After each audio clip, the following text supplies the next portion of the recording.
Hello gobs and welcome back to another video. Today we are bringing more RPG horror stories. It's easy, they're fun to read, and they make a good way to give great advice to people who may not be experienced in TTRPGs as others. Or even if you are, you might come across a situation you never encountered before. As always, these may or may not be real. Even if they are fake, they make great hypothetical situations, so leave in the comments if any of the stories seem fake. That might go over my head because I'm a stupid little goblin. If you have RPG horror stories of your own, you can type them out in the comments and I'll go through and read them, or send me an email to the email in the description and you can post it anonymously or privately and I may read them on the channel in a future video. With that being said, let's get to today's horror story. Well, look, you know what? Tell me how your week is going. Tell me about the games you're playing. I haven't played anything. Well, no, that's a lie. I tried out Demon X Machina recently, and that was a pretty fun game. I am a big fan of mechs. Tell me what you guys are playing, and let's get on with these horror stories.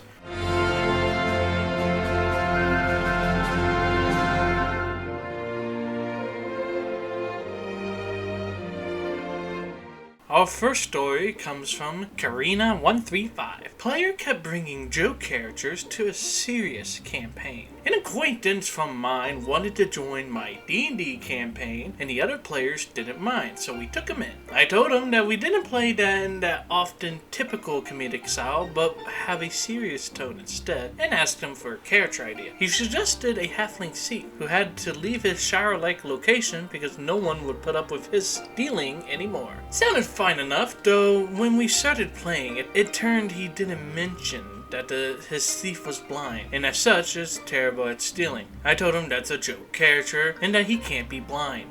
So he played seeing for the session, and then wanted to switch characters. I found that agreeable, and he said he would play a wizard who had been basically kidnapped as a child by an evil wizard who wanted a student, but had ran away from the abuse. Then, the next round, it turned out that his wizard was somehow illiterate and couldn't use scrolls. I told him that's still a joke character, and he couldn't be illiterate, so he wanted to switch again, a dwarf fighter. I thought I'd be cautious and ask him if there was anything debilitating about this character. He said no. There wasn't, but as we played again, it turns out the dwarf fights with a 2.5 meter long sword by spinning it around like a spin top.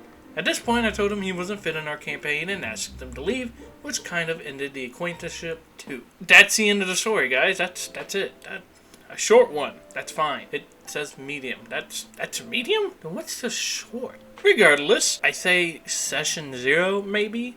I mean, the jokiness of the characters weren't outright excited. So the poster told them that they played more serious than comedic, and they should have respected that. I mean, what else do? Gave him 3 chances, failed the 3 chances, kicked him out of the campaign. He can go find a different campaign that's more comedic, and that's how you handle that situations. On the other side, if you're playing in a group of friends and they do want to do a serious campaign, do try to follow along. I mean, you know your friends. I think I could see this problem happening at a game shop more often than not. As you're playing more with a group of strangers, people get these ideas about what they think D&D is like, and then they try to take that and put it into a group from all these videos they watch online, and it's like, that doesn't work. But again, this is just like player expectations. Session 0s or a miniature interview before the game starts. Check them out during session 1 to see if they meld with the group fine, and that's all you can do. And again, the poster gave them 3 chances and they failed each chance and they kicked them out, and sometimes that's all you can do. Moving on to our next story. D&D player demands I never know how to say this word. Here. Let me look it up. Let me look up how to say this word. You'll hear it here.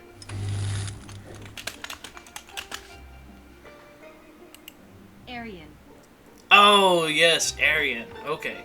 That's how you. D&D player demands Aryan homebrew race from the user for attention 6548. About 3 months ago, I started playing D&D with some acquaintances from the game shop. The DM and I actually had experience playing Magic the Gathering together. He was a creative type, so he decided to homebrew a new campaign from the ground up. And when I say homebrew, I mean he pulled no punches. The campaign was to be a mishmash of different themes colliding due to the convergence of the realms. He wanted us, the prospective party, to kind of run with creativity as well. So he told us we could create our own homebrew races and classes. He would review them to make sure they weren't OP, but he wanted us to go nuts with the creativity so he could build on that. There was 4 of us playing, me and 3 other guys. Guy 1 creates a dinosaur race based on Triceratops and makes him a druidic savage, which is sort of like a mix between a druid and a barbarian. Guy 2 makes a Cthulhu spawn, which ended up being similar to a mind flayer but playable. His class was called a dimensional fiend, which sort of like a wizard and a warlock and a cleric. Low AC, dark powers, but also a lot of healing spells thrown in. Then I made a character that was pretty much a rip-off of Spider-Man but blue skin with multiple limbs. Then we have that guy. He was a guy we saw in the shop occasionally and was super into collecting D&D and Warhammer 40k minis. There's your first problem, he's a Warhammer fan! Just kidding, Warhammer's okay. It's just, as with every fandom, I guess, or every hobby, there's always the extremists. And Warhammer extremists tend to be racist, I guess? I don't know. That's just from the stories I've seen. The extremists, not regular players. Regular players, like, again, it's the extremists. I think the extremists tend to be racist because they get a bit too into character of Warhammer. And in Warhammer, there's all these different factions colliding with each other, and each faction hates the other faction with extreme prejudice. And I think extremists tend to play into that too much. And we're moving on. Forget anything I said. Just kidding. He said his race was... Oh, I already forgot how to say. Iranian. Oh my gosh. Pull it up.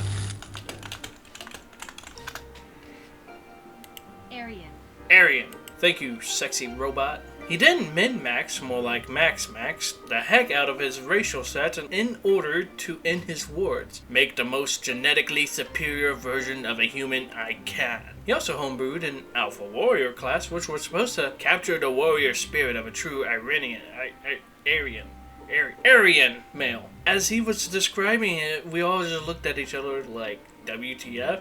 After a moment of silence, TM says, we are not going to do that. That guy then said, why the heck not? It's an interesting concept. You said we could homebrew anything as long as it's not OP. He was very OP, just to be clear. DM said, I think you know why I am not going to allow that homebrew. And then that guy tried to say, it's okay if you disagree with racial theories behind the concept. Just treat him like a joke character. DM just said, maybe this game isn't for you then. I really hate to be the dick who says no to a character concept, but I am not allowing this. He then said, fine, I'll just play with my dumb brothers for another flipping campaign. And then he pouted and stomped off and left the game store. Never saw that guy again. Very weird encounter, but we proceeded and even picked up 2 new players with 2 interesting homebrews. One was a Wookiee bugbear type of monster homebrew, and the other was an elf dragonborn hybrid that played like a warlock sorcerer hybrid, but with the armor class of a wizard. As far as the concept, very interesting. I mean, if everyone talks about it, I mean, having everything be homebrewed can work out really well, and it sounds like they had a good time, so I'm not going to judge them. If you want to homebrew that much, then go ahead and homebrew that much. I don't care. Do whatever you want. I just don't see the campaign lasting very long. But that's just a personal opinion, and I'm just a very big pessimist, I guess. I don't know. I don't really care. As long as everybody's having fun, then who really cares what happens? As far as this guy, yeah, I kind of see why they kicked him out. It appears that talking with them outside the game wouldn't have worked, but at least it showed up before they started playing. I mean, that's an upside.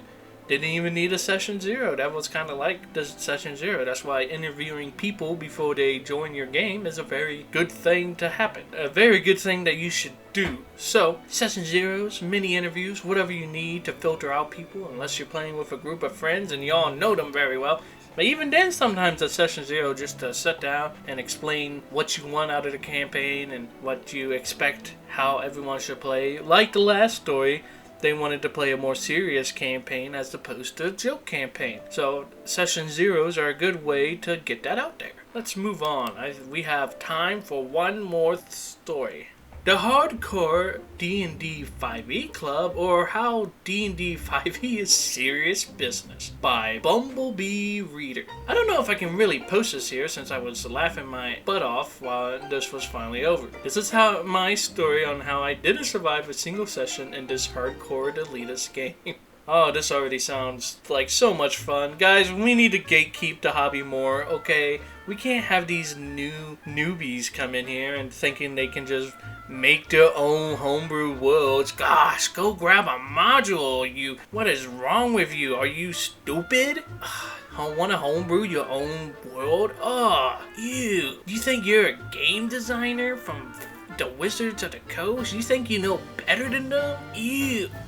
I'm obviously kidding. I don't think I have to say that, so let's continue. I joined a game through an advertisement and started to work on my character. Once I finished my character, the first session started. I'll refer to the DM as Pearson. The story took place in Colt after the Death Curse ended and was about helping a tribe of lizard folk overthrow a tyrannical king who went power crazy and was stealing the souls of people around him to become more powerful. He was doing this through some black magic and pact he made with a demon. He also had an army of warforged who would invade settlements to carry out his genocidal reign. I'll admit it was an interesting premise and it brought me in the mood, but unfortunately things went terribly wrong in the middle of the first session when he introduced an anthropomorphic chipmunk who followed us around. The NPC barked orders to the party and was telling them how to play their characters and what they should be doing. First of all, I don't really think that concept's that interesting. I mean, it kind of sounds just almost generic in a way. But to each your own, I don't really care. It's hard to come up with an original idea anymore, but as long as you put your own kind of spin on it. And apparently the spin for this was the anthropomorphic chipmunk. Is the DM a furry? Is that what the horror of the story's gonna be? Is the DM's a furry? Nothing wrong with furry, guys. Just let's move on. I thought it was satire and commentary on toxic party members in general that you tend to see in games like World of Warcraft, but sadly, this wasn't the case. To explain, Pearson wouldn't allow anyone to do anything in the game without running it by his NPC, and a lot of times he would shoot it down and suggest other things instead. Pearson's NPC, which turned out to actually be a DMPC all along, was so bossy to everyone in the party that my character decided to retort and tell him that they weren't being paid by them, which was true as they were only following us around to take orders from him. Pearson breaks characters and tells me this game is about teamwork and how we can only win if we work together and not fight. I'm sitting at my keyboard and monitor and I'm beginning to wonder if he's being serious about this. I'd soon have my answer when we got into a fight with a bunch of lizard folk who were loyal to the BBEG. We fight and I roll poorly. Pearson's chipmunk DMPC gets annoying. Pearson, that's tripping me up. The chipmunk and DMPC. Oh my gosh. Okay. Focus. Zone in. We're almost to the end. Zone in. Lock in. Pearson's chipmunk DMPC gets annoying at me and another player who aren't lucky and begins to look over our character sheet and ask us if we just blindly put our points into things we didn't need, which only makes this whole thing more absurd. Despite killing one of the lizard folk through a crit, Pearson stops the games and says something that sounds like, "I'm sorry. You two need to learn how to do more damage and contribute to combat more. I'm removing you two and replacing you with people who know what they're doing." I don't have a chance to say anything as I'm removed from the server and sit there while wondering what the heck just happened. I guess Pearson expected me and the other players to kill things faster and have luckier dice rolls, which are beyond our control. LOL. That is quite funny. It is a horror story, so it does belong here, as in this DM getting mad at them for unlucky dice rolls. Hey, I think getting kicked out was probably the best thing for you to happen here. I say this lap session 0, you know, they could have set up the expectations that was going to be a bit of a harder world or something like that. You know, you needed a bit more min-maxing, I guess, in your world. But it sounds to me like you avoided an entire horror story, an even bigger horror story than it already is. I think the anthropomorphic DMPC kind of gave it away. DMPCs have always been a worry for me. Whenever I'm designing a mission or a campaign or whatever and I have an NPC, I'm always worried about making them a DMPC. Generally, whenever I make an NPC that's going to join the party, I try to build them a bit like the players, but then I'm going to like rein them in a bit and keep them off the front line and let the players do everything. That's the main thing to worry about when you're making an NPC that's going to join the party. Is make sure that NPC doesn't make decisions for them. Now, I think it is okay if you're like at a city that you were taking that NPC to. And I think it's perfectly okay to let that NPC talk to the guards, because the guards might know that NPC, as long as the party has agreed to letting the NPC do that. Just don't have the NPC just walk up and like, I got this, and then have them roll like whatever high persuasion or something to get into the city. They just don't let them take the spotlight, but you also don't want them to fade into the background like they're not there. When situations arise, you can always have them input after the team talks together, but I went on a side rant here. Again, the poster avoided a bigger horror story and getting kicked out. If you're gonna get mad at unlucky dice rolls, I mean, what can you do? Might as well just get kicked out now than have to suffer a horror story later. But you are playing online, so you can just leave at any time you want. You can just leave and block everyone or whatever. Whatever you need to do to get away from the situation. And with that, it concludes all of our stories for the day. Tell me which story was your favorite and or hated, and what you would have done different. All that good stuff. Tell it down below. Don't forget to subscribe. Follow me on Twitter for updates about stuff coming up. I mean, by updates, I mean just when I'm gonna upload that week. That's all I post on my Twitter. But I might post more stuff in the future if it comes to my mind. So, I hope you guys have a lot of a day.